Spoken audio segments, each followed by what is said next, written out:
Welcome back, friends! We got another good one for you today. This is with my training partner, Sandro. And like I said in the last video, if you see the camera swing around a little bit, just bear with us. We just got a gimbal and we're working on upping our production value, but in the meantime, while we figure out how to use it, it's gonna make for some interesting footage. So the round starts with the guard pull. Now Sandro is really strong and he always does a really good job of keeping his legs away from me when he's passing. So I usually have to get a little creative with how I enter my guard. I start to make a grip on his collar and his sleeve and I look to initially enter into close guard, but since we worked key guard the night before, I opt to try and go for key guard. So I look to control his legs and then wait for his reaction to see if I can either go for an omoplata, an armbar, or if I can pull his leg all the way over into X guard. None of that ends up working out. Sandro does a good job of posturing up, and I have to abandon my key guard. Sandro has been consistently trying to make his grips on my pants and look to pass. I'm using my left leg to frame his hip, and then I start to underhook the leg so that he can't pass right away. Waiting for the right opportunity to pull that sleeve, put it in my pocket, and go for an omoplata. But as you can see, Sandro does a really good job of pulling his elbow out. He immediately drops his weight on me and he looks to go for some sort of pressure pass. He enters into the crazy dog position from here, looking to sprawl his legs backwards to prevent me from locking up my half guard. He's even using his head to put pressure on my hip to make it more difficult for me to lock up that half guard, and in the meantime, I'm controlling his collar, trying to frame him and push him away from me. While I do like playing half guard, this position is not ideal for me. I barely have a knee shield, and if he continues to apply pressure and sprawl his legs backwards, I'm not going to have much of a half guard anymore at all. Realizing that I'm going to be in trouble in a few seconds, I start to frame him, push him away, and then I look to go for my underhook. Sandro does a really good job of stuffing that underhook, making it impossible for me to start sitting up and working for my sweeps. So instead, I opt to sit back and look to close my guard.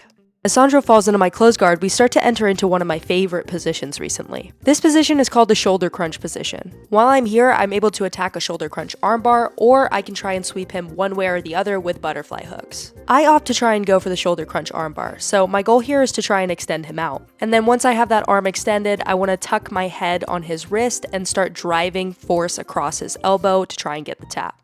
If someone has particularly longer arms, I can get on my side and use that to create a better angle. But Sandro does a really good job of driving forward, and he's making it really hard to extend that arm out. Trying to find a better angle to finish this armbar, we end up scooting too close to the edge of the mat, so we look to reset. We reset in the same position in the center of the mat, and I'm still hunting for that shoulder crunch armbar.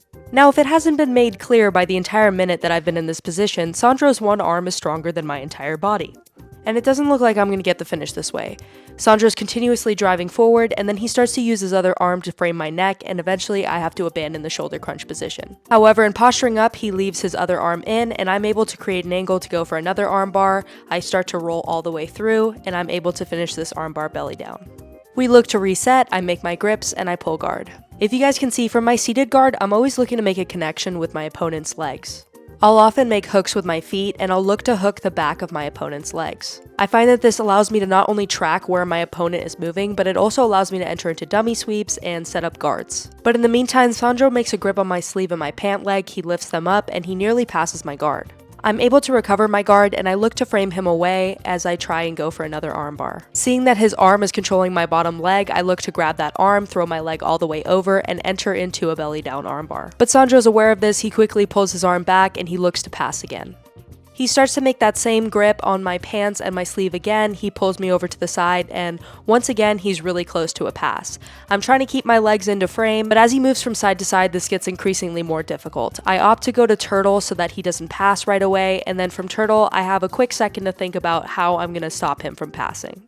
Now, being here in turtle is not ideal for me, as Sandro is putting a lot of heavy pressure on my hips and is making it really difficult for me to turn into him. So for now, I'm thinking about defending my neck and really just hoping that he gives me a leg to go into quarter guard.